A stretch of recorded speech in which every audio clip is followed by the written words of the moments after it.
We're talking to Reverend Kevin Walker, and the topic is the Hands of God Recovery Ministry, an organization that Pastor Walker established and which is making tremendous strides dealing with those individuals who are in need of recovery. Let's talk about some of those individuals, Reverend. Okay. And some of the problems that many of them face before and after this. Right.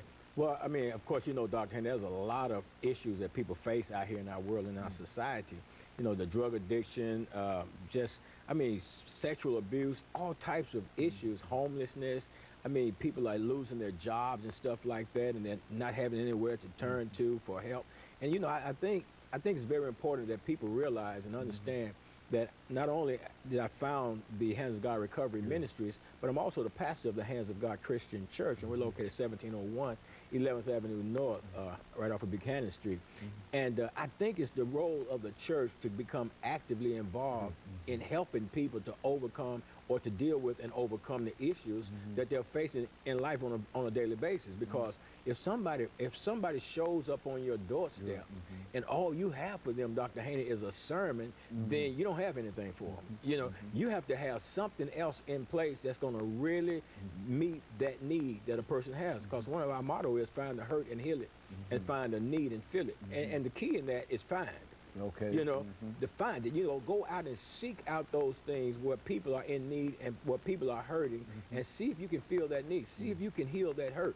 You know, not just allow people, not just pass by people and allow them. Or expect them to come to you. Or expect them to come into you, you know, and that's what happens a lot of time. And then oftentimes when they do show up, then we don't have anything in place to help them, and then they go out and they leave out of the church. Now, you might come in church and have a good time, but you'll leave out with a bad taste in your mouth because your spiritual need may have been met to some extent, but then that physical or material need has not been met, and then it says something. So you're like, where's God's people? What are they doing? You know, where is the real help? Where's the practical expression of the relationship that the church says that they have with God? I believe that we ought to reach out to people in society and help them to overcome these problems that they're having. You know, if somebody's homeless, you know, why not have a house somewhere to, you know, to put them in? You know, we had a situation recently, a young lady and her children, you know, didn't have anywhere to go. And somehow somebody called me on her behalf. I don't even know the person who called me. And the lady came out and, you know, she sat down in my office and we began to talk. But I mean, I got a key to the house that's empty over here. So, you know, you just automatically, you just do that. You know, I don't have any money. We're not going to worry about the money part. You know, you're on the track to do the right thing. So eventually you're going to have some money. Then once you get some money, you can start paying your way. But right now, we're going to help you to get where you're going in life. And then, you know, you find out that here's a person that had a relationship with the ministry or the church, but was not able to get any help from that church. And I'm not bashing a particular church or anything like that, but it's a lot of places that exist like that are not reaching out and helping people in our society. And then you got the people, Dr. Henry, there's the other side to that. People look at the preachers and say, well, all the preachers want is your money. Okay. Well, folks, you can't put somebody in a house. You can't put a family in a house without having some money. You know, and do all that. Keep them warm or cool or whatever, and all the things that are necessary in order to make them, you got to have money, you know, and a lot of times people look at the minister riding around in their Mercedes, Cadillacs, or what have you, and then the first thing they want to think is where they get money, they take money from the church. Well, that's not necessarily always the truth, Dr. Henry, because most of your ministers out here that are doing something that's really doing something in ministry, they are also business owners. They have jobs. Many of them have jobs as well. Absolutely, you know, and that's a misconception that people have, and when they come into the church, a lot of times they won't put into the church so that the church will have the resources necessary to meet the needs of the people. And that's a sad situation. It's a sad thing because this is not happening with the people outside the church. This mindset exists within the people inside the church, you know, that sit there and feast on the word of God, but won't give into ministry to help other people, help meet those other people's needs. And I I mean, unless I'm crazy or something, Dr. Haney, I think that's what God called me to do, to meet people need, because I was a drug addict. For 17 years. I'd been shooting dope all day when God called me. When he put this ministry in my heart, I knew immediately when God called me, first of all, I was a junkie, and I knew God didn't call me for me. He called me so that my life experiences could help other people's life experiences. And we've gone into the gutter, and we pull people up out of the gutter.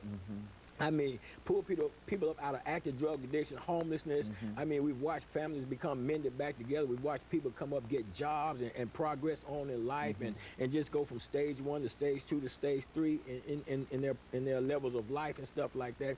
And it's a wonderful feeling, Dr. Haney, to know that you're reaching out and helping people, and to realize, you know, that type of life that Jesus said that he came to give us. And he said, I came that you might have life and have it more abundantly. So, you know, and I think that includes everything, you know, spiritually, financially, I mean, materially, everything. And I think that we're supposed to be in a position to do that. And that's why we put the Hands of God Recovery Ministry together in order to go out there and meet those needs, you know. You know, when you look at your organization, now you've got, I've heard that you've got several houses that you use. Explain the organization and what you try to do and how you bring them into the... Well, what we do, Dr. Haney, we offer a structured living environment. We offer alcohol and drug-free, safe, clean, healthy living environment. We go out in the streets. We actually will go in the streets. We'll find people. People will find us. More often than not, they're finding us. We're listed with this 211 service. They'll call the number. By the way, our number at the office is 752-8760. So that's 752-8760. And we bring them in, you know, and oftentimes 99.9% of the time, people don't have anything. They don't have any money. A lot of times they don't have any clothes, any food. We help them get signed up on food stamps. We help them get clothes, clothes and stuff. We can help them do that. And we try to help them find, you know, employment as well, you know. One of the places, you know, a lot of people say, well, I'm looking for a job. Have you ever been to the Career Center? Well, no, I haven't been down there. Well, why not? I didn't know anything about it. Yeah, that's a lot. Yeah, so. It's a lot of them. Good, very good. And of course, Goodwill, they offer a training program and help people get employed and stuff like that. So we try to give them a structured living environment, but, you know, at the same time, Dr. Haney, there's another side to that as well. Everybody don't want help. Everybody shows up on your doorstep is not really wanting help. A lot of people want a handout. Okay. And that's one thing that I won't do. I will not give you a handout. I just can't do it. You know, why give you $1 when I can put you in a situation so that you can win? You know, make your own dollar. Absolutely. You know, we're trying to create a winning environment for a person.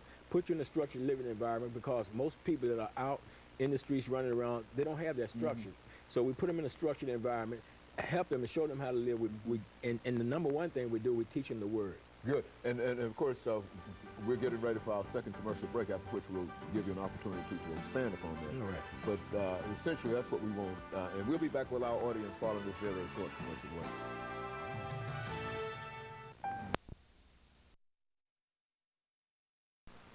The guest is